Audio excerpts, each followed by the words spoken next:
A history of medicine. Surgery wasn't always as safe as it can be today. In the past, surgeons lacked true understanding of anatomy. Patients could go into shock from pain, bleed to death, or survive the procedure to die horribly from infection soon after. Blood loss. For millennia, surgeons weren't aware that cutting through blood vessels could lead to a patient bleeding to death.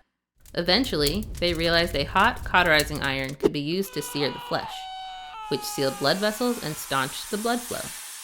This could sting a little, not to mention the damage to the skin. Oh, and the patient could still go into shock and die.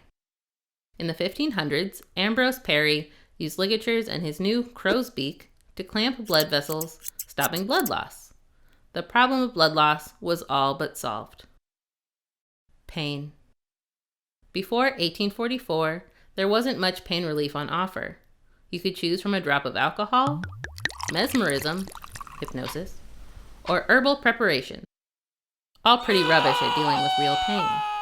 An amputation chair was used to strap a patient down to stop them grabbing and kicking, or making a run for it when they clocked the surgeon's sharp knives. Patients would scream and writhe in agony. In the 1840s, experiments began with nitrous oxide, ether, and finally, chloroform, used as anesthetics to assist in pain-free surgery. Unfortunately, death rates rose. Correct dosage was not understood at first, and chloroform particularly was so potent that too much could kill. The operation was a success, but the patient died. Thankfully, by the late 1800s, anesthetics were better understood, and in 1890, Kurt Schimmelbusch invented his anesthetic mask, which was portable and allowed any excess anesthetic to be caught. Infection. But even with the problems of blood loss addressed and advances made in anesthetics, patients still died. For millennia, they blamed miasma, bad smells in the air, which they believed got into a wound.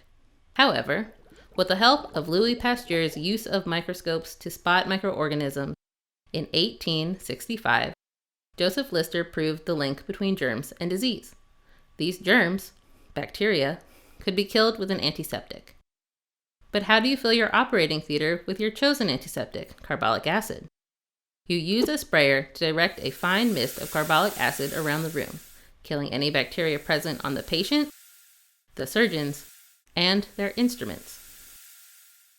Death rates plummeted, and Lister's antisepsis system continues to be the basis of modern infection control, saving millions of lives each year.